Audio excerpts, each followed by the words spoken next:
최근에 그런 얘기가 있어요. 나라에 애가 없어가지고 아이돌 연습생을 못 구한대요. 이 K-팝이 최대 성수기를 맞고 있는데, 특히 요즘은 걸그룹이 대세라고 보이그룹은 화제성이 떨어지다 보니까 아이돌 하겠다는 남학생 찾는 게 하늘의 별따기래요. 그래서 기획사들이 어떻게 대응을 하고 있냐, 연습생을 해외에서 수급을 한답니다. 최근에 SM엔터도 대치동에 학원을 차렸거든요. 여기는 벌써 한국인보다 외국인 연습생을 더 많이 뽑고 있대요. 지금 기획사들이 전 세계에 지사를 두고 연습생들을 갈퀴로 긁어 모으고 있다고 해요. 이미 전 세계 연습생을 다 모아놓고 보면 외국인이 더 많을지도 모르겠습니다. 그만큼 앞으로 데뷔하는 그룹은 외국인 멤버가 더 많아질 수도 있고, 아예 외국인으로만 구성된 그룹도 심심치 않게 나올 수 있다고 해요. K-팝이지만 K 멤버가 없는. 실제로 최근에 걸그룹이 나왔는데 한국인이 한 명도 없더라고요. 멤버들 출신지를 보니까 무슨 유럽의 북미, 남미, 동아시아의 남아시아까지 거의 모든 대륙에서 왔던데, 최근에 JYP도 제로 코리안 그룹을 만들었어요. 여기는 멤버가 100% 다 일본 사람이에요. 데뷔도 일본에서 하고 활동도 일본이 베이스인데 올해는 한국에도 데뷔를 한다고 합니다. 예전에는 해외 시장에 진출하기 위해 외국인 멤버를 기용하는 느낌이었다면 이제는 공급 문제 때문에 기용하는 느낌이 더 크다, 이런 얘기들이 나오더라고요. 달리 보면은 전 세계 K-팝 꿈나무들한테는 기회가 더 많이 가고 있는 것인데, 이게 참 아이러니한 것 같아요. 우리 청년들의 꿈이 무너지면서 저출산이라는 현상이 나타나게 된 것인데, 그 덕분에 다른 나라의 청소년들이 꿈에 더 가까워지는 모양새가 된 것 같아요. 그래 뭐 우리는 망한 것 같으니까 너네라도 행복해라. 화이팅!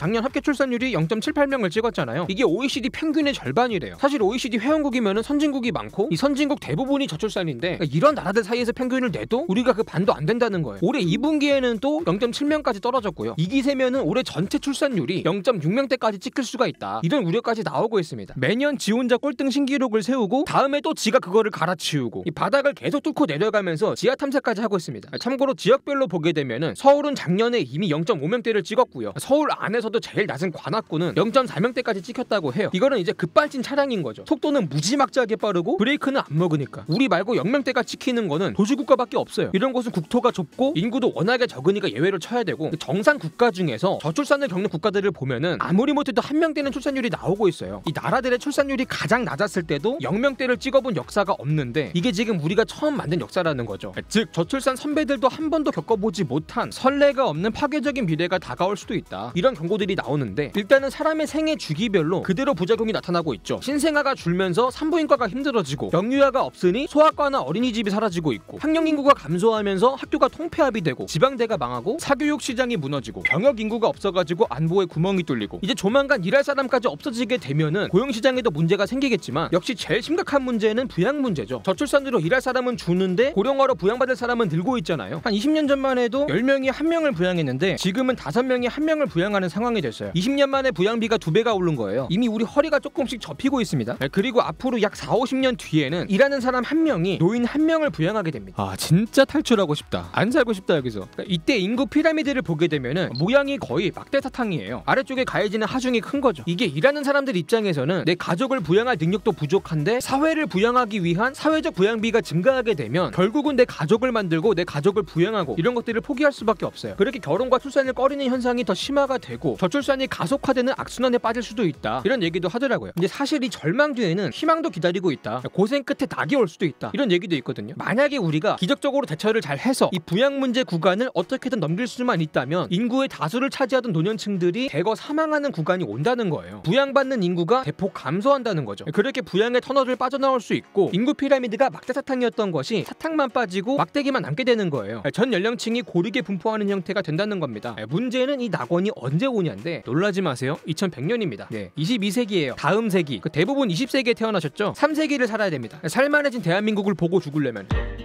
한 세기 내내 뼈가 삭도록 고생만 하다가 죽기 직전에 한 입 딱 찍어 먹고 가는 거죠. 22세기 찍먹하기 너무 신난다, 그죠? 어쨌든 이게 버티면 부양 인구만 사라지는 것이 아니고 출산율까지 반등한다는 얘기가 있어요. 무슨 한국인이 전 세계에서 가장 먼저 멸종할 거다, 이런 비유적인 표현으로 경고들이 나오긴 했는데, 진짜로 출산율이 계속 줄고 인구도 계속 줄고, 그러다 인구가 0이 돼서 나라가 사라지고, 진짜로 이렇게 되진 않겠죠. 사실 독일도 무려 100년 동안 저출산을 겪으면서 자신들이 멸종할 거라는 자극적인 경고들이 있었는데 실제로 그런 일은 발생하지 않았거든요. 이제는 멸종이란 얘기도 잘 안 한대요. 사실 이 자원이라는 것은 한정이 돼 있고, 인구가 계속해서 증가하게 되면 이 자원을 두고 벌이는 경쟁이 심화가 되고, 이 무한 경쟁 끝에 파멸로 갈 수도 있다 보니까 본능적으로 인구를 줄이는 선택을 하고 있다는 거예요. 근데 그러다가 어느 정도 인구가 줄고 우리 사회의 경쟁이 완화가 되고 조금 더 살기 좋은 환경이 되면은 출산율이 반등할 수 있다는 겁니다. 결국은 출산율이 다시 반등할 때까지, 부양받는 인구가 사망할 때까지 달리는 아주 긴 마라톤이 될 거란 얘긴데, 사실 이 부양 문제를 버티고 넘긴 다음에도 문제가 완전히 끝나는 건 아니라고 해요. 이때쯤이면 인구 자체가 크게 줄거든요. 지금의 반도 안 될 거란 전망까지 나와요. 지금보다 훨씬 더 작은 나라가 된다는 것인데 그만큼 경제 규모도 축소가 되겠죠. 인구가 줄면서 GDP가 준다는 겁니다. 근데 이 GDP가 감소하게 되면은 다양한 부작용이 나타날 수 있는데 그 중에 하나가 재정 문제예요. 이 경제 규모가 축소가 되면은 그만큼 거치는 세금이 줄고 재정이나 예산의 규모가 줄게 돼요. 보통 예산이 줄면은 기술 투자도 줄이게 되는데 실제로 최근에 이미 R&D 예산을 깎았잖아요. 마찬가지로 인프라 투자도 감소하게 되고 이 기술과 인프라를 기반으로 하는 산업의 성장이 정체가 됩니다. 특히 내수 시장이 축소하면서 내수형 기업들은 투자와 고용을 더욱 줄이게 되고 이런 것들이 경기의 둔화로 이어질 수 있다는 거예요. 일본처럼 침체의 악순환에 들어가는 거죠. 그리고 내수가 작으면 규모의 경제가 안 되니까 자체 생산을 포기하는 품목들이 생기게 돼요. 그만큼 수입에 의존할 수밖에 없게 되는 것이고 이게 물가 상승으로도 이어질 수 있습니다. 도시국가들 가보면은 물가가 다 엄청 비싸잖아요. 근데 또 GDP가 줄면은 원화 가치가 떨어지고 이러면 환율이 오르니까 수입 물가는 더 비싸질 수가 있어요. 여기에 내수까지 작으니까 수입할 때도 대량 구매가 힘들고 가격 흥정이 잘 안 돼가지고 더 비싸게 들여와야 돼요. 사실 우리 한국은 좋은 인프라와 기술을 바탕으로 제조업이 원자재를 수입해가지고 완성품으로 만들어서 이거를 수출하는 식으로 무역으로 먹고 살아왔는데 이 모든 게 지금보다 어려워질 수 있다는 겁니다. 우리의 핵심 경쟁력이 약화될 수 있다는 거죠. 그러면은 인구가 줄고 GDP가 줄면 나라가 무조건 망하는 거냐? 꼭 그렇진 않다는 얘기도 있어요. 사실 경제 규모가 크다고 다 잘 살고 작다고 다 못 사는 게 아니거든요. 실제로 GDP 20위 안에 드는 나라 중에는 선진국이라고 보기 어려운 나라들, 빈곤층의 비중이 높은 나라들이 절반 가까이 나오고 있어요. 보통 이런 나라들은 인구발로 GDP가 높게 나오는 것인데 이 GDP를 인구 곱하기 1인당 GDP로 봤을 때 인구값이 크든 인구당 GDP가 크든 둘 중에 하나만 크면은 GDP가 커지거든요. 결국은 인구가 많은 거랑 GDP가 큰 게 다가 아니다. 더 중요한 건 인구 하나하나가 얼마나 잘 사는가, 즉 인구당 GDP, 인구당 생산성이 얼마인가 이런 게 더 중요하다는 거예요. 실제로 1인당 GDP로 줄을 세워보면요, 작은 나라들이 순위권을 거의 다 먹고 있어요. 인구가 수백만 혹은 천만 언저리에 있는 국가들이 전체 GDP 규모도 우리보다 낮은 국가들이 개개인의 삶의 수준은 우리보다 좋을 수도 있다는 거죠. 물론 다 그렇다는 건 아니에요. 이 중에는 빈부격차가 심한 국가도 있고 인구가 적은 만큼 소수의 부자들이 평균을 끌어올리기 쉬운 국가도 있거든요. 하지만 인구가 작은데도 불구하고 선진국으로 분류가 돼 있거나 잘 사는 나라가 많다는 거예요. 참고로 이 나라들이 1인당 GDP만 높고 전체 GDP는 형편없이 낮은가 하면은 또 그것도 아니에요. GDP 규모로 봐도 최상위권까지는 아니지만 상위권에 들어가는 경우가 많아요. 그러면 인구 곱하기 인구당 생산성이라는 공식에서 인구가 줄어드는 것은 이미 고정된 값이고 우리가 거의 바꿀 수 없는 정해진 운명이라면 우리가 노력했을 때 바뀔 여지라도 있는 인구당 생산성을 높이는 방향으로 가보자. 이러면 GDP 규모의 감소도 어느 정도는 막을 수 있고 개개인의 삶의 질 역시 더 좋아질 수 있다. 이런 얘기를 하는 거죠. 물론 이게 말처럼 쉽진 않을 겁니다. 이 국가들은 우리보다 자원이 풍족한 경우도 많고 그냥 부자들이 많이 살고 있을 뿐인 경우도 있고 지정학적으로 유리한 경우도 많아서 저들의 생리를 그대로 적용하기는 힘들 거예요. 또 지금 기대하는 이상이랑 실제로 겪게 될 현실의 간극도 클 수 있고요. 근데 어차피 이렇게 갈 수밖에 없다는 겁니다. 인구가 주는 게 고정값이면은 생산성이나마 높여야 되는 거 말고는 방법이 없잖아요. 그래서 그 방법을 고민할 때가 됐다는 것이고 정리하면은 인구 절벽에 대한 대비라는 것은 크게 단기, 중기, 장기로 구분을 해서 단계적으로 진행을 해야 될 것 같아요.